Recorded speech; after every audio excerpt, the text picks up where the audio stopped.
खबर से पहले जरा कल्पना कीजिए कि किसी देश का कोई बहुत ही बड़ा सुरक्षा सलाहकार, बड़े पद पर, महत्वपूर्ण पद पर बैठा हुआ व्यक्ति जो सुरक्षा सलाहकार है, विदेश विभाग का सलाहकार है, वो व्यक्ति अगर किसी दूसरे दुश्मन देश के लिए जासूसी करता हुआ पकड़ा जाए तो क्या होगा?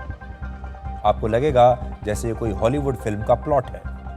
आप कोई जासूसी उपन्यास पढ़ रहे हैं, आपको ऐसा लगेगा।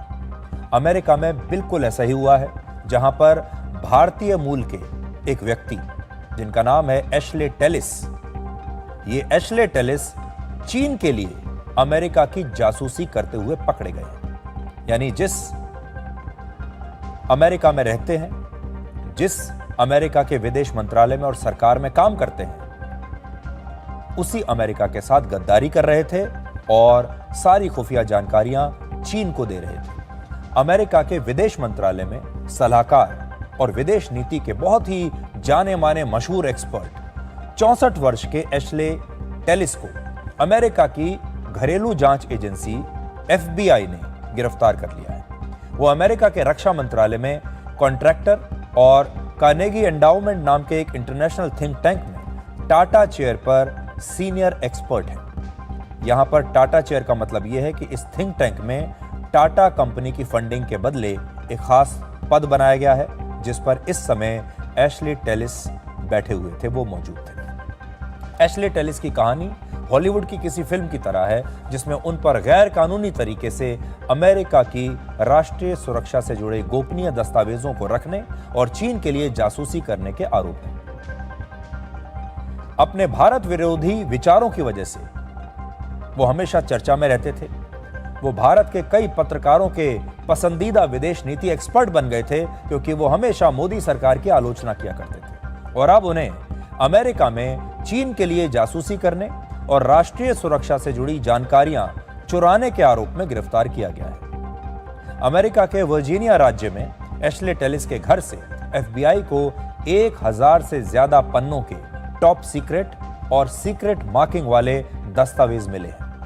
FBI के मुताबिक एशले टेलिस को सितंबर और अक्टूबर में भी अमेरिका के विदेश मंत्रालय और रक्षा मंत्रालय के दफ्तरों में दाखिल होकर खुफिया दस्तावेज प्रिंट करते हुए देखा गया, जिनमें अमेरिका के मिलिट्री एयरक्राफ्ट की जानकारियां थीं और वहां से उन्हें एक ब्रीफकेस के साथ बाहर निकलते हुए भी देखा गया। शनिवार यानी 11 अक्टूबर को एशले टेलिस को अमेरिका के वर्जीनिया राज्य में गिरफ्तार कर लिया गया और उसी दिन वो रोम जाने वाले थे। लेकिन इससे पहले कि वो रोम के लिए रवाना होते, उन्हें गिरफ्तार कर लिया गया और ये भारतीय मूल के व्यक्ति हैं। इसके बाद 13 अक्टूबर को उनके खिलाफ आरोप तय किए गए और अगर वो दोषी पाए गए तो उन्हें 10 साल तक की जेल की सजा हो सकती है और करीब 2 करोड़ रुपए का जुर्माना भी उन पर लग सकता है। इस मामले की सुनवाई वर्जीनिया की एक अदालत में होगी और अमेरिकी मीडिया ये कह रहा है कि उन्हें जमानत मिलने की संभावना बहुत ही कम है, क्योंकि ये मामला बहुत गंभीर है, क्योंकि ये अमेरिका की राष्ट्रीय सुरक्षा से जुड़ा हुआ मामला है, जासूसी का मामला है। FBI ने भी ये बताया है कि एशले टेलिस ने पिछले कुछ वर्षों में अमेरिका में ही कई बार चीन के कुछ अधिकारियों से मुलाकात की थी।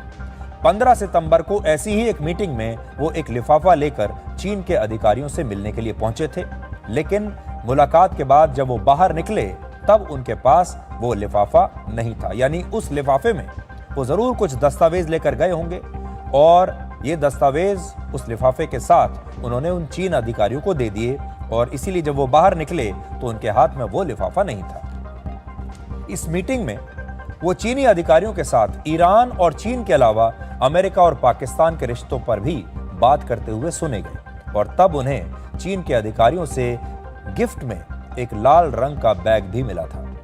अब आप सोचेंगे कि एशले टेलिस की पहुंच अमेरिका के इतने गोपनीय और टॉप सीक्रेट दस्तावेजों तक कैसे थी?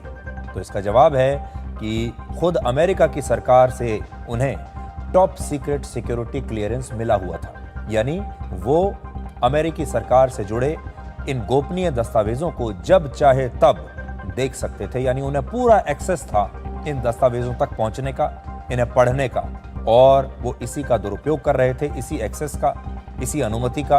वो पढ़ते थे इन सारे दस्तावेजों को, कई बार इनका प्रिंट आउट निकालते थे और फिर सारी जानकारी चीन को देते थे।